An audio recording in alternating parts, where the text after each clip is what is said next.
Quand on parle de la culture japonaise, on pense souvent à certaines choses, que ce soit des objets, des icônes, des termes ou encore des films.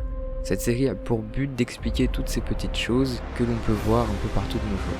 Pour commencer cette série, j'avais plusieurs idées en tête, donc vous vous doutez que si cela vous plaît, j'ai déjà pas mal de sujets en réserve. Mais mon attention était concentrée sur un sujet en particulier qui m'intéresse car il est assez flou pour nous et pour d'autres endroits sur notre chère petite planète. On va donc commencer cette nouvelle série sur notre premier sujet qui va parler des geishas. On entend beaucoup parler des geishas, que ce soit dans les livres, les mangas, les animés et les fameuses boules de... Non, on va pas commencer, on va juste dire bien d'autres trucs encore. Seulement quand il s'agit de définir ou d'expliquer ce qu'est une geisha, on peut soit entendre des choses qui ne sont pas forcément vraies, ou soit les personnes ne savent même pas ce que c'est. Ou alors vous le savez, dans ce cas, n'hésitez pas à me dire si mes sources sont bonnes ou si je dis totalement n'importe quoi. J'ai donc fait quelques points pour avoir un fil directeur et normalement les différents timers pour les différents points qui vont être abordés vont sont affichés maintenant sous vos yeux. Pour commencer cet épisode, on va parler des origines des geishas. Et pour cela, il faut s'arrêter sur la signification du mot geisha en japonais. Si on fait la traduction des kanji, on obtient tout d'abord gei qui signifie art et sha qui va signifier personne. Donc vous l'aurez compris, les geishas sont des personnes qui pratiquent l'art. Maintenant, si on veut approfondir la définition, on peut remonter à l'époque de nos chers petits seigneurs. En effet, à cette époque, les geishas représentaient une femme japonaise experte dans l'art d'accueillir et de divertir ses clients. Mais attention, il ne faut pas penser directement à mal et se dire que leur travail était juste d'être là et ne rien dire, bien au contraire. Les geishas sont des personnes énormément cultivées et ont de multiples talents. Les geishas avaient aussi beaucoup d'exigences. Elles devaient avoir la capacité de tenir une conversation, maîtriser la littérature et la poésie japonaise, pratiquer plusieurs instruments de musique comme le taiko ou le shamisen, pratiquer de nombreux jeux, pratiquer l'ikebana et la calligraphie, pratiquer le savoir du kitsuke qui est celui de porter le kimono, et surtout exceller dans la cérémonie du thé. Sachant qu'on connaît maintenant ce qu'est une geisha, on va parler de leur apprentissage et des différentes choses qui se passent tout au long. Les geishas commencent leur apprentissage très tôt. Dans la tradition, l'apprentissage débute le 6e jour du 6e mois de la 6e année de la jeune fille que l'on destine au métier de geisha. Attends 2 secondes là. 6e jour, 6e mois, 6e année... Mais ça fait 6.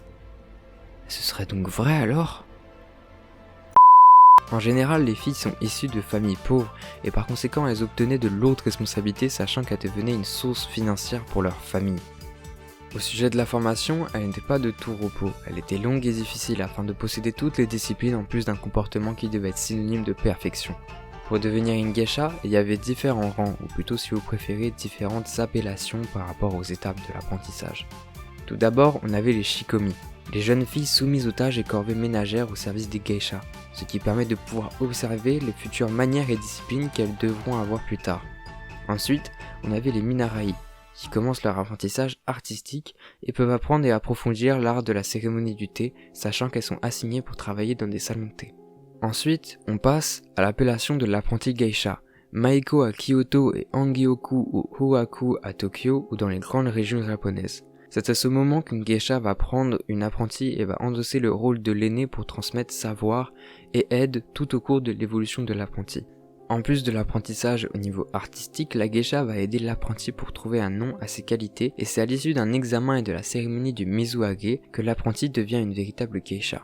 Pour qu'elle passe cet examen et la cérémonie, l'aîné doit considérer que son apprenti maîtrise tout ce qui lui a été enseigné. Par rapport à la cérémonie du mizuage, il faut savoir que sa tradition est défloraison, et elle consiste à la mise en vente de la virginité de la Maiko. Mais attention, cela n'implique pas forcément une relation sexuelle. Je tiens à faire une remarque aussi sur ça. Pour beaucoup de personnes, les geishas sont vues à tort comme des prostituées, et cela n'est pas du tout le cas. Vous connaissez à présent les geishas et vous connaissez aussi leur formation. Mais est-ce qu'il reste aujourd'hui des geishas ? Pour répondre à cette question, je vais tout simplement vous dire oui. Il existe encore des geishas de nos jours. Leur nombre est estimé à un peu plus d'1 millier, même si les chiffres officiels parlent plus de centaines de geishas. Aujourd'hui, l'apprentissage est maintenant un choix personnel pour celles qui le désirent et est beaucoup plus souple qu'auparavant. Très peu arrivent aujourd'hui à se professionnaliser dans cet art et actuellement, de nombreuses geishas travaillent dans les hôtels et les restaurants pour participer aux banquets, accompagner et servir les invités lors de la cérémonie du thé. Elles sont toujours considérées comme des hôtesses et on peut demander leur service lors d'un passage à Tokyo par exemple. Bon, j'espère que ce premier épisode de cette série vous plaît et que l'idée de la série vous plaît tout autant. N'hésitez pas à la partager, à liker, à s'abonner et aussi de venir sur le Discord. On est de plus en plus nombreux et ça commence enfin à bouger. On est vraiment content de ça. Pour le fonctionnement de cette série, ça va être très simple. Je vais vous proposer 2 sujets et ce sera à vous de me dire dans les commentaires de la vidéo lequel vous préférez. Pour l'épisode 2, voici les sujets. Vous avez le choix entre soit les samouraïs ou alors les démons japonais 1, le Oni. Bref, c'était Mizu de la chaîne Washi no Mizu, Jana. Washi viens on va se barrer, envie de mailler, puis envie de parler, juste envie de marrer. Arrête avec tes langues de pute, toi, t'es qu'une pute, toi. Ça me rappelle ce moment où elle m'a dit ça y est, je veux plus de toi. Sans commentaire, mais si t'as aimé, je t'en prie, tu peux lâcher, y'a plus de soucis, je t'ai dit la vérité, on va plus les cahiers. Washi no Mizu, je te le répète, seront les prochains Kage. Mizu est fidèle, oui tu peux dire, je deviendrai Mizu Kage. C'est fou ça.